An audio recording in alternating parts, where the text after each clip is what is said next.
So, hello students. In the last lecture we talked about Lamarckism.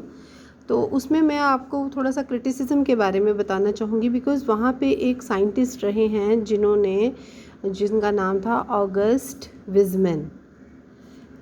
तो इस scientist का एक बहुत बड़ा रोल रहा ये प्रूव करने के लिए कि क्या लेमार्क ने जो कहा क्या दैट वाज ओके और नॉट।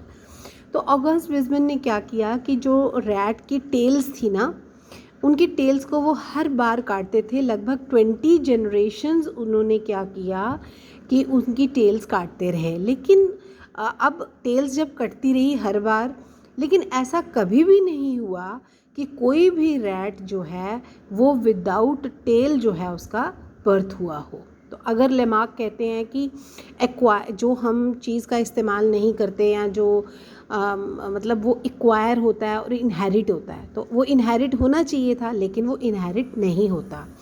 उसके बाद आपने ये तो कॉमनली देखा होगा कि जो लेडीज़ हैं we use to bore our ear pinna पे हम अपने टैंगलर्स वगैरह डालने के लिए या कुछ भी कानों में डालने के लिए हम उसकी हमेशा बोरिंग करते हैं, ठीक है ना। लेकिन कभी ऐसा हुआ कि कोई लेडी जो है उसके कान जो है वो पहले ही छिदे हुए हों और उसका जन्म हुआ हो? ऐसा नहीं। उसी तरह से अगर आप देखो कि चाइनीज़ वेमेन जो हैं वो ना आयरन शूज़ डालती हैं। क्यों उनमें ये माना जाता है कि जितने पैर लड़की के छोटे होते हैं, स्मॉल होते हैं, वो उतनी ही ब्यूटीफुल मानी जाती है। अब वो हर बार आयरन शूज़ डाल के पाँव का साइज़ जो है वो छोटा ही रहने देती हैं। मतलब ये हो गया कि मतलब ज़बरदस्ती उसको किया जाता है। लेकिन ऐसा कभी भी नहीं हुआ कि कोई विमेन जो है वो छोटे पैरों के साथ ही रही हो और उसको आयरन शूज़ डालने की ज़रूरत ना पड़ी हो। ये इसके अगेंस्ट जाती हैं बातें। कई जापानीज़ में भी वो अपनी कमर में ना वेस्ट में बड़ी स्लिम उनकी वेस्ट रहती है, तो वो बड़ा टाइट सा क्लॉथ वगैरह बांध के रखती हैं। तो ऐसा कभी नहीं होता कि उनको बांधने की ज़रूरत ना पड़ी। अगर लेमार्क कहते हैं कि एक्वायर होते हैं कैरेक्टर्स, तो फिर ऐसा होना चाहिए था कि काफ़ी जनरेशन्स के बाद ऐसा कुछ करने की ज़रूरत ना पड़ती और जो विमेन है वो वैसी ही बॉर्न होती। अब इसके फेवर में भी कुछ बातें जाती हैं। जैसे एक साइंटिस्ट था, अब ये तो इसके अगेंस्ट जाती हैं ना, अब इनके फेवर में भी कुछ बातें जाती हैं। वो क्या? जैसे एक साइंटिस्ट थे जिनका नाम था हैरिसन, ठीक है। अब इन्होंने क्या किया कि मौत की ना इन्होंने देखा कि डार्क वैरायटी जो थी वो वहाँ पे इनको मिली जहाँ पे मैंगनीज़ की पोल्यूशन थी, ठीक है।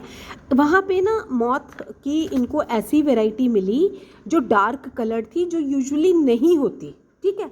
अब इन्होंने क्या किया कि नेचुरल जो पेल कलर के मॉथ्स थे ना, नेचुरल पेल कलर्ड मॉथ को क्या किया, इन्होंने फीड किया उनको किस पे? मैंगनीज़ डाइट पे, ठीक है। अब जब इनको ये मैंगनीज़ डाइट दी गई तो मैंगनीज़ के साथ काफ़ी ज़्यादा, लेकिन उन्होंने क्या किया कि डार्क, अब इनका जो अगली जनरेशन का जब बर्थ हुआ, वो अगली जो जनरेशन थी वो पता है कैसी थी? वो डार्क वैरायटी थी, और डार्क वैरायटी ने आगे जो बर्थ दिया वो भी डार्क वैरायटी को ही दिया।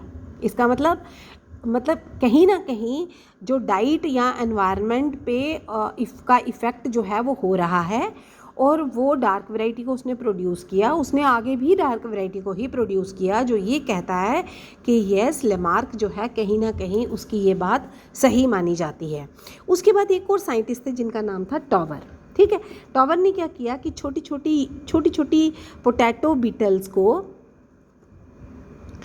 वर subjected to range of temperatures, ठीक है। मतलब एक्सट्रीम्स ऑफ टेम्परेचर पे इनको सब्जेक्ट किया, मतलब कभी तेज़ टेम्परेचर दे दिया, फिर तेज़ टेम्परेचर दे दिया, इस तरीके से। अब क्या हुआ कि जब उनके रिप्रोडक्टिव ऑर्गन्स डेवलप हो रहे थे उस समय इनको टेम्परेचर्स की सब्जेक्ट किया गया, ठीक है ना। लेकिन अब इन्होंने देखा कि जो इन बीटल्स को तो कोई चेंज नहीं आई। जिन बीटल्स को टेम्परेचर तेज़ दिया गया, हाई दिया गया, उनमें तो कोई देखने में चेंजेस उनको दिखाई नहीं दी। लेकिन चेंजेस कहाँ आई? जब उनकी नेक्स्ट जनरेशन में जो था, जो उनके ऑफस्प्रिंग्स थे, उनमें जो कलर वेरिएशंस जो थी वो देखने को मिली। दे शोड कलर वेरिएशन, इसका मतलब एक्वायर किया गया, वो इफ़ेक्ट हुआ टेम्परेचर एक्सट्रीम्स का, और उन्होंने वो कलर वेरिएशंस अपने ऑफ स्प्रिंग्स में आगे दिखाई। ठीक है, तो इसलिए हम आगे जब लेमार्किज्म के बाद हम बात करें तो नियो लेमार्किज्म के आगे कैरेक्टरिस्टिक्स आ जाते हैं नियो लेमार्किज्म। ठीक है, अब नियो लेमार्किज्म में कुछ बातें आपको याद रखनी है अगर एग्ज़ाम में आपको पूछा जाए। इसमें आपने ये कहना है नंबर 1 कि जैसे अभी मैंने ये बातें बताई कि environment does influence an organism, क्योंकि जो भी अभी मैंने आपको एग्जांपल्स बताई। ठीक है, नंबर 1। नंबर 2, जो उसने बोला था ना कि वाइटल फोर्स होता है, there is no such internal vital force. ठीक है, ऐसा या उसकी कोई मतलब मैं चाहूँ तो कुछ हो जाए, मतलब मेरी लस्ट कि मेरे पास ये हो जाए, ऐसा तो कभी नहीं हो सकता, ना ही हुआ। ये जो चीज़ है ये इसके अगेंस्ट जाती है कि ऐसा कोई फोर्स नहीं होता।